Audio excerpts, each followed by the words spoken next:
Last day of the training week. Here we go. And what a tired. So I woke up this day at around 5:20 and went to early prayers because I knew I would have to split my workout session into two.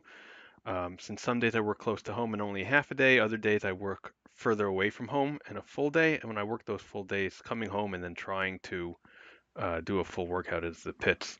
So both this day and the day before, because I had to do day 2 and 3 back to back for other reasons, I woke up at 5:20 to go to prayer services, and then did this when I got back until I had to wake my kids up at around 7:30, and I was freaking exhausted, but overall pretty happy with how.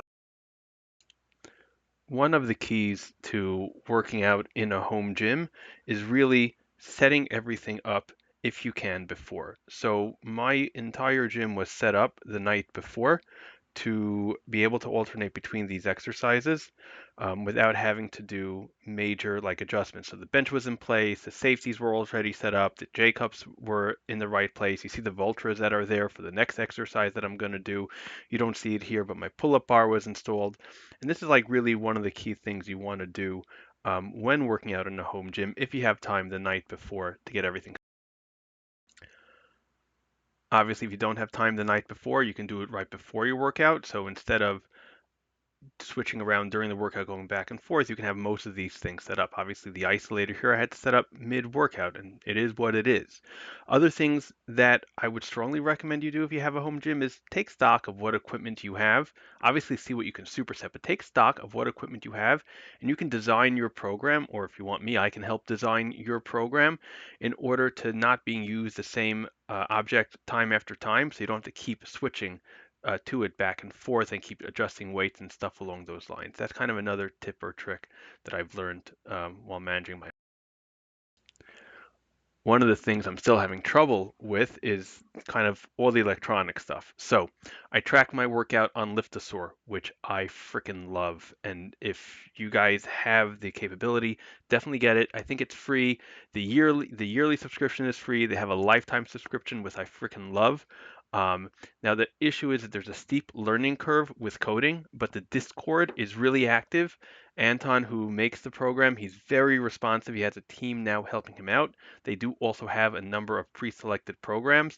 You can also use AI to do some of your coding. It's a very friendly community, and I really love it because you can do a real custom progression on it. All right, I got lost in the sauce on this one. So,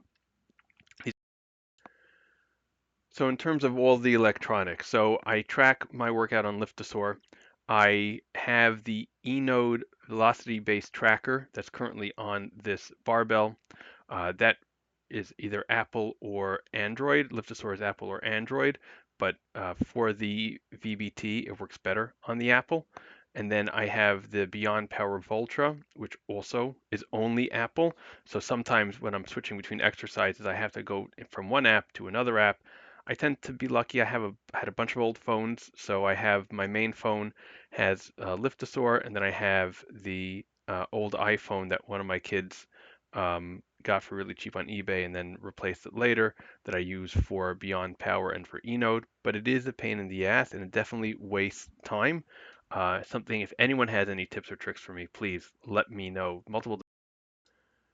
The other thing that still kind of gets in the way is actually the camera setup. So I really enjoy filming my workouts. I enjoy sharing it with you all. I enjoy getting the feedback from all of you.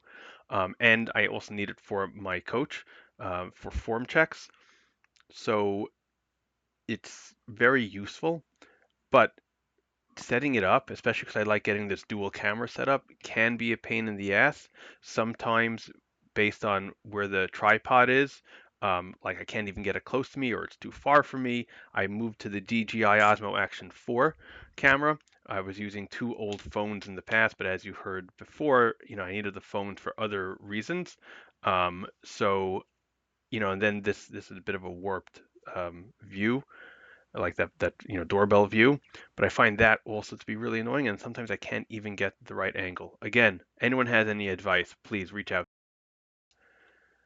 But overall, for a home gym, I say some of the key things are, just to recap, is you want to design your workout program so you don't have to use the same stuff well, let me rephrase. If you're going to superset, you want to design your workout program to not have to use the same stuff over and over again, I recommend supersetting because it, does not waste time.